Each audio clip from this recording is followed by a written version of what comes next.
Good morning, Sadhguru. Thank you for taking time to talk to me. You were just telling me just now your travel schedule, which is kind of hectic. So I'm glad to have a moment to sit down with you today. The people listening are people all over the world who are interested in the fashion industry. The people watching might also not know everything about you, but I never intended, but people are thinking I just design my own clothes and now people are saying it's a big fashion statement. So it could be. I mean, it is beautiful. Just by natural choice. But I wanted to start the conversation by, for those people who aren't familiar with you and your work and your story, if you could just introduce us a little bit to who you are and how you've ended up becoming the person you are, and what is it that drives you? Oh, I'm not driven by anything. Okay. I'm self-driven, not driven by anything. Not used to talking about myself because I never thought there's nothing much to say. But people who want to understand what you do, like how do you explain it to someone? Well, there are many areas of work. So people are always trying to define themselves by what they do. Right. This is what I'm trying to change in the world. What you do should not define who you are. Who you are should define what you do. Right. So, who I am is really nothing, so I do whatever is needed. Right. So that got me involved in variety of things. Mm-hmm. One thing is fundamental human well-being. So systems for human well-being, which we developed, come under the brand of inner engineering. Then ecological needs are there, so we started what is called as Project Green Hands. We planted over 33 million trees, so people started calling me a tree planter. Then I said, I'm not a tree planter, my basic work is to make human beings blossom. Then the rivers in India was bad, so we started Rally for Rivers, which became the largest ecological movement on the planet. 162 million people participated in a month-long event. And this has become a recommended policy in India for all the states. The central government recommended the Rally for Rivers policy recommendation document we gave. The United Nations also took it up and we launched what is called as a decade of action in UN. Well, we are involved in education. It's not that I'm interested in all these things, I'm just interested in life. Wherever I see things are not functioning well, inevitably I get involved. So education, health, nourishment, ecology and now fashion, because the way we dress is destroying the world. Textile has become the third largest polluter on the planet. Right. So one important thing that needs to happen is to shift back to natural fiber as much as possible in the coming few decades. Right. If we don't do that, because everybody is shooting the plastic bag which is visible. The lowly plastic bag is… yes, it needs to be handled, but it is not the main thing, it's just visible and flying all over the place. But textile or polyfiber is one of the biggest polluters when it comes to plastic pollution, it's the largest one actually. Mm-hmm.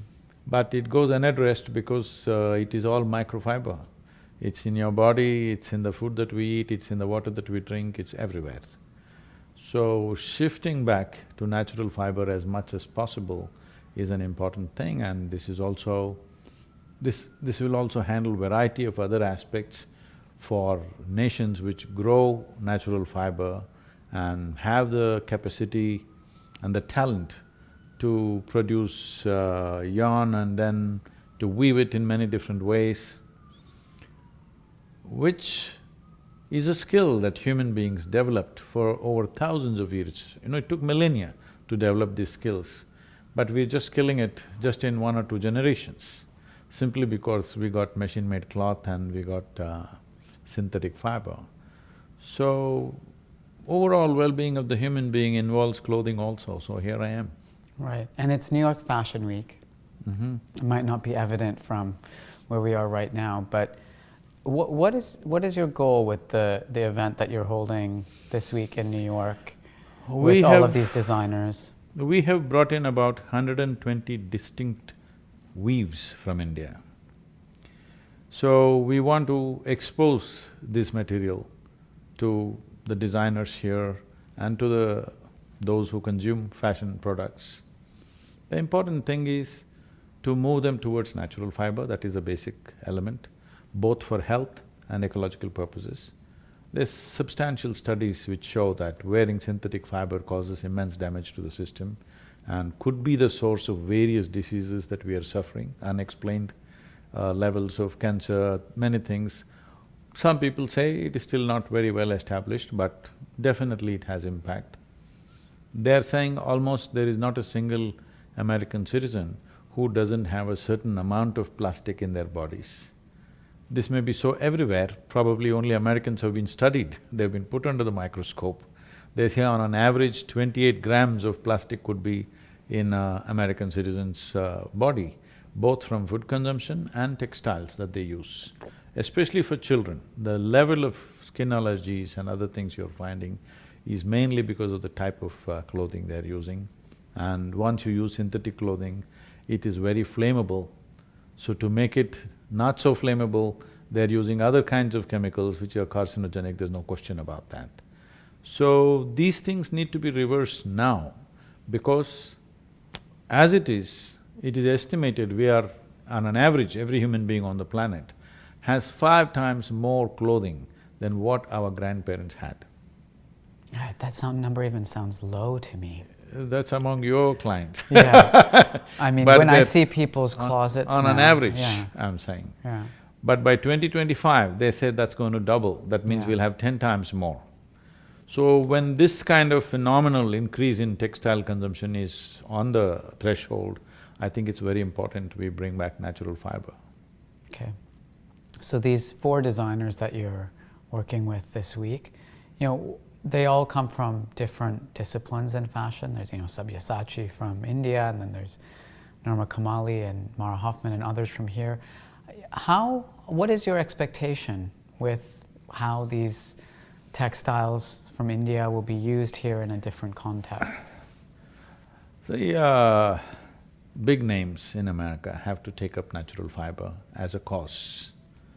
And it is both ecologically and health-wise, it's going to be a big step for American people, especially those who can afford, no matter what is the cost they're buying. So, for those who can afford, my intent is to push it in such a way that the designers themselves push it in such a way that right now the Wills, the Wills lifestyle clothing in India went 100% natural. Yesterday or day before, there was a full-page ad in Times of India, and I congratulated them and they responded. So major companies are going, Raymond's in India is going mostly natural these days. So in America, it needs to happen, because what happens in America naturally cascades into the rest of the world.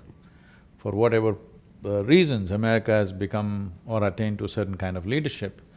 Though fashion is supposed to be centered in Paris, what happens in America, everybody does. Everybody is tearing their pants these days because it happened in America. So I feel American designers are very important in this process, that we recommend at least 50% of the well-to-do should turn to natural fiber. This will also create a market. As I said, there are 136 distinct weaves in India. These must survive, means there must be a market also. This is not about whether it's Indian or not Indian, that's not the point. These are skills which evolved over millennia. We're just killing them just like that, not understanding what is involved in making these things. Yeah, I mean, speaking of the Indian textile industry, there's been a lot of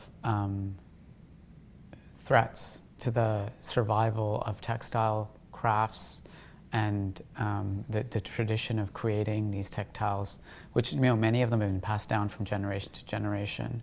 Can you educate us a little bit on what's the history of textiles in India, why they're so important, why they're integral to the culture of India and expression of the creative side of people. See, if you look back a few thousand years ago, nobody on the planet dressed like Indians with the finest possible cloth.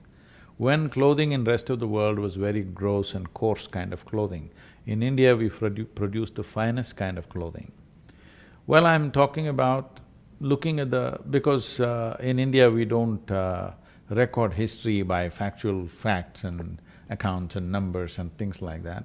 But if you look at the stories, if you go back to a story like Mahabharata, almost 6,000 years ago, they're talking about pitambar, a silk cloth which is very fine and which has certain, in terms of its color and its vibrance, it's of a certain kind. 6,000 years ago, they were wearing those kind of clothes.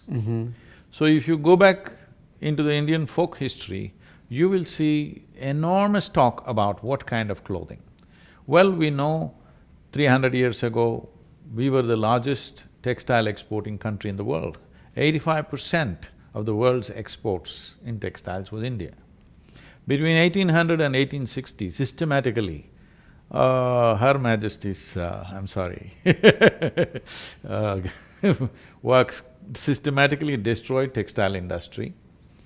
Well, this is not to create bitterness, but this is a fact of history, that somebody took advantage of it and they developed their industry and they destroyed another nation's industry. And because of this, people went into farming to survive, because it is believed that there's no records of how many Indians die usually. Between 1800 and 1860, it is believed about 1.5 to 1.7 million textile weavers died out of starvation and lack of… because textile export dropped by 98% in 60 years. Wow. And its value dropped by 6,300% in 60 years' time. So people lost their livelihoods, and that's when everybody moved into agriculture. When the British left in 1947, over 90% of Indians were in agriculture. Not all of them are farmers, most of them were weavers and related industry who all went into farming just to survive, to scratch the earth and have something to eat. Subsistence farming became a big part of Indian survival. It is only now they're again moving out into various other activities.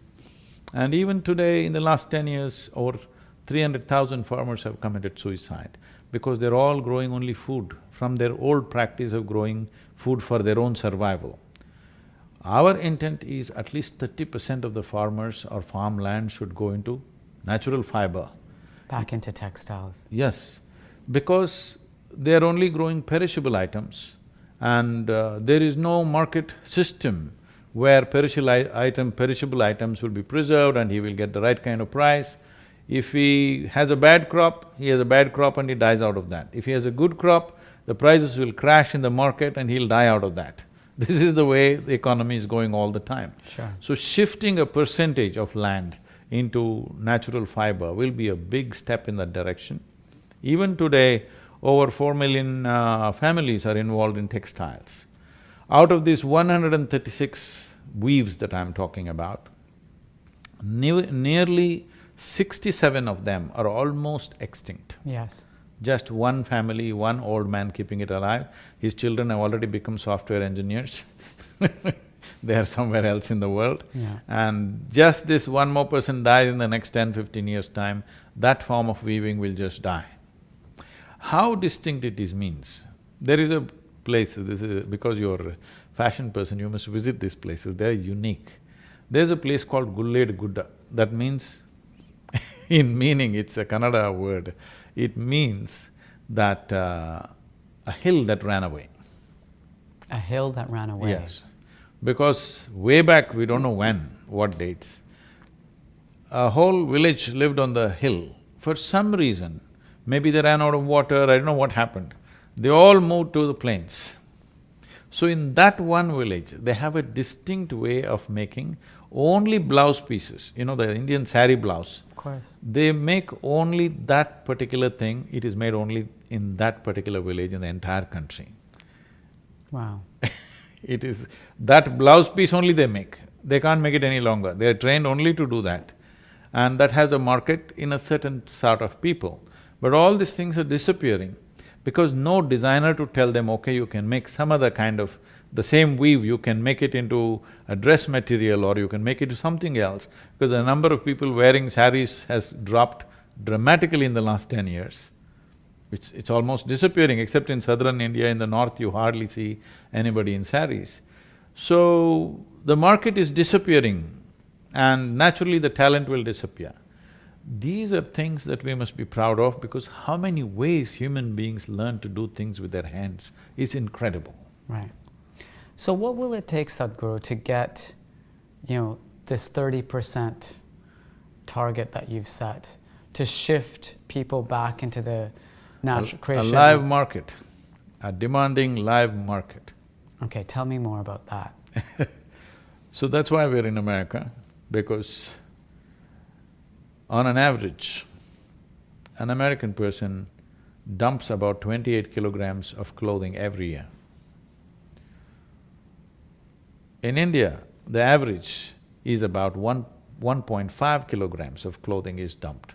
In America, it's 28 kilograms per person is dumped into the dump. So the highest consumption of clothing is happening here. This is where the real market is. And above all, this is kind of a showroom market. What happens here will naturally happen in the rest of the world. In that context, creating a market in America is very important for natural fiber. That message is one important thing yeah. that we could do yeah. from people like you is, we must promote this, at least in school uniforms. Children must wear only natural fiber. We can produce a whole lot of medical documents, research to show what kind of impact it'll have on the child's life, mind, development, neurological system, learning disabilities, how just natural fiber will have impact on the child's growth. So this… we are looking at how to, collate all the medical information that is there and present to the private schools to start with, or go to the state schools and see if one state can go. Right now, Kerala in India has gone for all government school uniforms are cotton. Now I'm pitching with the central government to push for this. Now it's election time. This time it may not happen, but by next academic year, we are looking at least 3 to 4 states in India must go, that government schools where millions of children study, their uniforms should become natural fiber, whatever it is in that region. Mm. I mean, it's a very powerful point. The challenge here in America is that not all of the kids in school wear uniforms, and people have been talking about messages of sustainability and natural fibers for many years. And there still seems to be some blockers getting in the way of getting that to register in the minds of the people when they make a purchasing decision. Schools can make this decision because every human being may not make that decision. If a school makes a decision, children must all come with natural fiber, whatever they choose, cotton, silk, linen, whatever they want, jute or whatever. Right. So if they make the decision whether they're wearing a fixed uniform or whatever they wear, the most important thing is, we must move away from this sense of clothing must be all starched like a knife and, must be pointing this way, we are not in some army or something. It's all right to wear something little crumply, Actually, the most affluent people are wearing very crumply and torn clothes again. This is true. The other interesting connection to Indian textiles happens to be a timely one, because this is the 150th anniversary of the birth of That Gandhi. is why we call this Fashion for Peace. Okay, so tell me I'm part about of the that. 20-member committee chaired by the Prime Minister for this. So as a part of this, we are doing 3 major focus of activity. One thing is, we are doing big movements with the farmers. So, we are setting up large-scale farmer-producer organizations, bringing scale to India's farming. India's farming, the biggest problem is lack of scale, because the average land ownership is 1 hectare, which is 2.25 acres. With that scale, the investment that goes into it, there's no way he's going to make it. So the important thing is integration, not of land, but of input in terms of irrigation and marketing. These two things we want to integrate through what is called as a farmer-producer organizations, for which work is going on. We're setting up a few model villages, and this work is going on because that was very dear to Mahatma Gandhi, the village life that should be sustainable and economically dignified for the rural population. The next thing is textile, because when you think of Mahatma Gandhi, you're always thinking of a spinning wheel, charaka it's called. So we are into textiles, this is called Save the Weave project, and right now it is being… in America it is named as Fashion for Peace, but in India it goes by the same umbrella brand, Save the Weave. Many things are being done. We are identifying all those type of weaves which are dying, which are sure to die in the next 10 to 20 years' time, because there's only one family usually keeping it up. We are seeing how to put young people who are interested in learning and propagating that and taking it up as a business. For all this, market is important. That's why one focus is here, and in India we're doing various other things for the same. The third thing is, there is no culture of peace in the world, in the sense, whenever there is a war or conflict, we have conflict resolutions, but we have not focused on developing a culture of peace. There are communities in the world who have developed a culture of peace among themselves, that they have found ways… See, in every transaction there could be conflict. This is the nature of human transactions. But if you evolve a culture of peace within yourself, in your community, in your nation, among nations, then there is a way of resolving these problems and these potential conflicts in a peaceful manner. So, we are looking at conversations with, celebrities who will turn everybody's heads in the world, those kind of celebrities. One we will do either in New York or Washington, another in London, one in Berlin and one in Moscow, and then we are closing with Porbandar. We are establishing a… That's where Gandhi was born, Porbandar. Yeah. We wanted to put this in Porbandar, but now they asked us to move to Ahmedabad. So Ahmedabad, where Sabarmati ashram is, where Mahatma Gandhi's ashram is, if you… overlooking that, if you look from there, down below is the riverfront of Sabarmati river. So at that place where from the ashram you can see it, every day there are thousands of visitors to Mahatma Gandhi's ashram, they can see a 12-foot tall bust put on a 4-foot high platform designed in a certain way. As you know, we built this Adiyogi statue in a unique way, so this is being already made in our center. So we will do that on 2nd of October, which is Mahatma Gandhi's birth anniversary. I wanted to conclude the conversation. I would be remiss if I didn't ask you a bit of advice, because there's millions of people around the world who seek your counsel on navigating life and the vicissitudes of life, as some people call them. Earlier I was talking to you about what once one person called or told me or described to me as an epidemic of stress in the world. In our industry, in the fashion industry, but as you pointed out, in every industry, everywhere, people are stressed. Where do you think this epidemic of stress comes from, and how can people eradicate stress? So stress is not because of a situation in which we exist. Stress is because of a situation that we do not know how to manage our body, our mind, our emotions and our energies. Because essentially because you have a very complex machine here. If you want to look at human mechanism, it is the most sophisticated machine on the planet. Though everybody is too enamored with their iPads and iPhones and whatever other phones they're using, they're calling them smartphones. You call somebody smart only when you find them smarter than you, isn't it? Hello? Isn't that the normal?